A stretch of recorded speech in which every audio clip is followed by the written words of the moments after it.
నమస్తే అండి. ఈరోజు నేను చాలా సింపుల్గా చాలా టేస్టీగా ఉండే మెత్తళ్ళు కర్రీ చేస్తున్నానండి. గోదావరి మెత్తళ్ళు అండి. చూడండి, బాగా పెద్ద పెద్దగా ఉన్నాయి మెత్తళ్ళు. పెద్ద పెద్ద మెత్తళ్ళు అండి, చాలా టేస్టీగా ఉంటాయి ఇవి.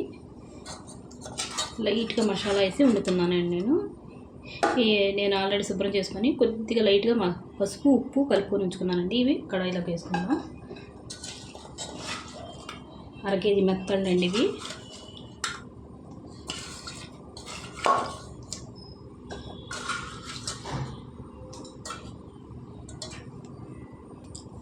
కేజీ మెత్తళ్ళకి 2 ఉల్లిపాయలు అండి, 8 పచ్చిమిరపకాయలు. పచ్చిమిరపకాయలు ఎక్కువ వేసుకుంటే టేస్ట్ బాగుంటుందండి.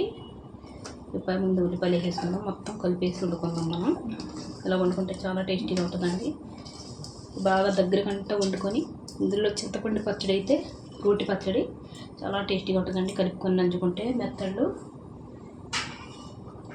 వేసుకున్నాం కదండి. కొద్దిగా పసుపు వేసుకుందాం మనం ఇందులోకి. పచ్చిమిరపకాయలు ఎక్కువ ఉండాలండి కూరలోకి. పచ్చిమిరపకాయలు ఎన్ని ఉంటే అంత టేస్ట్ అండి. ఇందాక నేను కొద్దిగా వేసుకున్నాను కదండి, ఇంకొద్దిగా వేసుకుంటున్నాను. ఉప్పు చూసుకొని వేసుకుందాం ఉడికేటప్పుడు. ఇందులో కారం కూడా వేసుకుందామండి. పచ్చిమిరపకాయలు ఎక్కువ అండి, కారం తక్కువ ఉండాలి ఈ కూరలో. ఇప్పుడే టేస్ట్ చాలా బాగుంటుంది.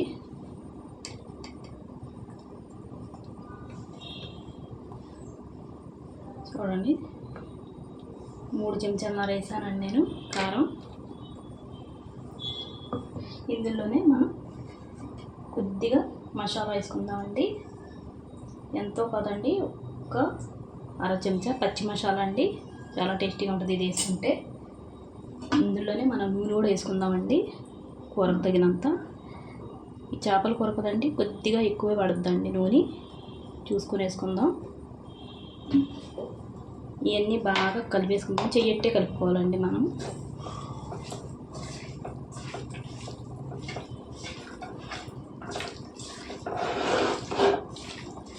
చూడండి,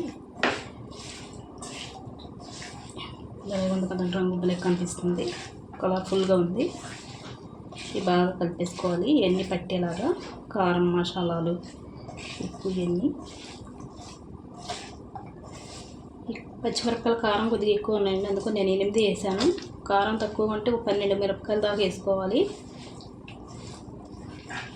ఎక్కువ పచ్చిమిరపకాయలు ఉంటేనే టేస్ట్ బాగుంటుందండి ఈ కూర.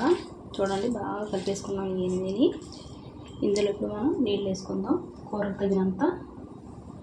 ఉడకలండి. చూడండి, బాగా ఇలా అనేసుకొని బాగా కలిపేసుకొని అన్నీ. నీళ్ళు కొద్దిగా పడతాయండి, ఇంకొద్దిగా వేసుకుందామండి నీళ్ళు. మరీ తక్కువ ఉన్న బాగుండవు, చేపలు ఉడకు. కొద్దిగా ఎక్కువసేపు ఉడకాలి చేపలు. ఇంకొక 1/2 గ్లాసు వేస్తున్నానండి నేను. వేసుకున్నాను 1/2 గ్లాసు.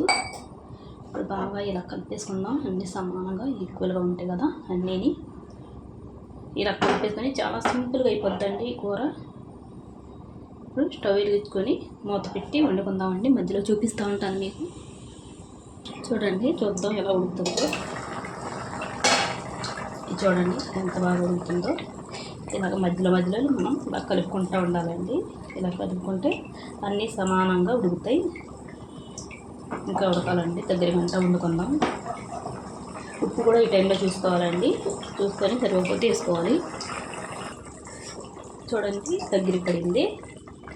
ఇలాగా ఇంకొద్దిగా వండుకుందాం, కొద్ది దగ్గరికి. అదే మనం పచ్చడికి కలుపుకొని నంచుకోవాలంటే బాగా దగ్గరికంట నూనె తేలే వరకు వండేసుకుంటే ఇంకా టేస్టీగా ఉంటుందండి. మనం ఇది ఏంటంటే కలుపుకొని తినేలాగా వండుకుంటున్నాం. అలాగైతే కొద్దిగా ఊడుకుండేలాగా గ్రేవీ ఉండేలాగా వండుకోవాలి మనం. చూడండి, కొద్దిగా వండుకుందాం. కొద్దిగా సిమ్లో పెట్టుకుంటే కొద్దిగా ఆయిల్ తేలుతుంది కదా, సిమ్లో పెట్టుకుని వండుకుందామండి. చూడండి, దగ్గరికంట ఎలా ఉడుకుతుందో. ఇప్పుడు ఇలా మనం దించేసుకుందామండి. నేను చెప్పాను కదా, ఇంకా దగ్గరికంట వండుకుంటే ఇంకా టేస్టీగా ఉంటుందండి ఈ కూర.